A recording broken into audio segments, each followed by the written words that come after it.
Hi, Assalamualaikum and good afternoon, sir. My name is Muhammad Mirza Izzat bin Mustari, and today I will present to you about two types of game genre. The first game, the first genre will have one game, and the second genre will have two games. The first genre will be a first-person shooter game. So let me introduce you to Overwatch 2. Overwatch 2 is a first-person shooter game developed by Blizzard Entertainment. It is also a hero shooter where the players are split into two teams and select a hero from the characters selection. The characters are organized into three classes, which the first class is a damage class and it is responsible for attacking effort. The second class is a support class and responsible for healing and buffing or boosting team, which means they're like boosting teammates attack attack speed or something like that. The third class is a tank class and it is responsible for the team's protection. Each of the characters or heroes has a unique set of skills that made up of active, passive, and ultimate abilities. Overwatch 2 mainly centers on PvP combat across several different modes and maps, includes both casual and ranked competitive matches. Overwatch 2 have 15 modes and 24 maps. Each mostly have 5 or 6 maps in the game, and some of them are based on real life plays too. I am going to explain 4 modes just to make it short, just to make the presentation short. So the first mode is Control. Control is the classic game mode from Overwatch that sees players on two teams try to seize a single objective point on the map. Each round in a controlled match begins on a new map, and the first to win 2 out of 3 of the rounds and reach 100% capture in each of team wins. The second mode is Escort. Escort is a payload mode where the attacking team has to guide a payload to the goal, which defending team try to halt their progress. The attacking team has multiple checkpoints within an escort match, which can extend the time they have to reach the final goal. In competitive, attacking and defending teams alternate every round, and the team who delivers the payload the closest to the goal wins. The second mode is Hybrid. Hybrid modes are a combination of both control and escort. In this match, an attacking team fight with defenders to win control of an objective point. Once taken, the match then switches to escort and the attackers have to deliver a payload to the goal. Competitive works the same here as in escort, and the team that delivers the payload the furthest win. And the fourth mode is Push. Push is a brand new game mode for Overwatch 2 and sees two team fight to guide a robot to the opponent's base. The robot is active when a team is standing by it and will push a barricade closer to the opposing team base.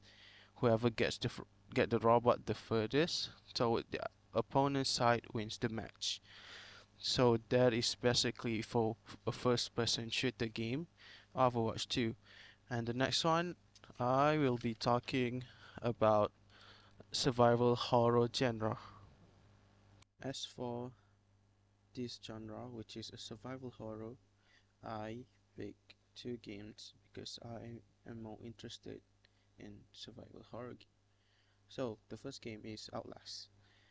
Outlast, developed and published by Red Barrels, is a survival horror game that is played from a first-person perspective and features some stealth gameplay mechanics. The player can walk, run, crouch, jump, climb ladders, and vault over objects. Unlike most games, the player does not have a visible health bar on the screen, and the player also unable to attack the enemies. In order to survive, the player must have to run or hide from the enemies. Combat is not possible because, according to the game fandom, the main character Miles is just an investigative journalist without any combat experience unless he is a police or someone with a combat experience. So, if you're wondering what's behind the story of this game, so an investigative journalist named Miles Upshur, who I received an anonymous email that some inhuman experiments are being conducted at this asylum called Mount Massive Asylum, which is a private psychiatric hospital owned by the unethical Murkoff Corporation. So, long story short, when Miles enters the hospital, he is very shocked to discover the halls are ransacked and littered with the corpses of the staff. He also found a dying officer of Murkoff's private military unit that the psychiatric deranged inmates known as variants have escaped and are freely roaming the grounds, killing Murkoff employees.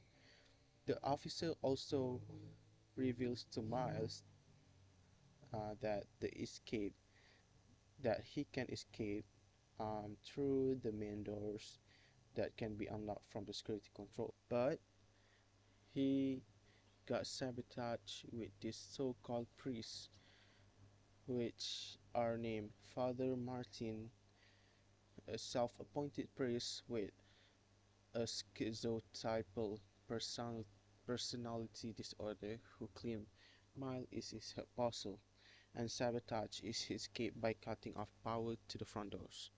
So after Father Martin managed to cut off the powers, Miles managed to restore the powers, but Father Martin once again injects him with some anesthetic by sabotaging the escape. So the story after this is basically just Miles trying to run away to escape from this psychiatric hospital. Also, Miles also need to solve some puzzles, and he basically just follow Father Martin instruction. Also, the main villain in this game is the Wall Rider, who is the one escape freely and killing the employees. Unfortunately, the end of the game, Miles dead. So that is all from Outlast. So this is the last game for this genre. So this game are called Dreadout, which is an Indonesian game. Dreadout is a survival horror video game developed by Digital Happiness. Unlike Outlast, Dreadout is a third-person perspective horror game that uses a simple mechanics for the player to understand the game easily. The character uses a modern gadget such as a smartphone and a digital camera to interact and fight various kinds of Indonesian mythical ghosts and to help her solve puzzles.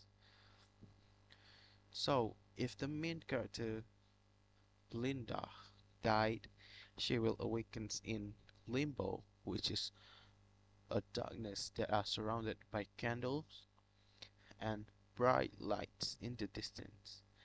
By running towards the light, Linda will come back to life and respawn on the latest checkpoint. However, the death will push the light further away from Linda, but if she manages to find three mystical items, it will keep the lights closer to her. So, if you're wondering the plot for the story behind this game, so the story behind this game is um, Linda and Linda is in a group of senior high school students went for a vacation trip in Indonesia, but they are discovered an old deserted town. They also soon realize that something sinister is about to happen. Linda realized something mystical is happening to her. She also gains a spiritual power that could save her and her friend from the unknown. But unfortunately, Linda is the only one survive in this game. But her friends and her teacher doesn't manage to survive. So that is all from Dread Out. And thank you so much for hearing my presentation.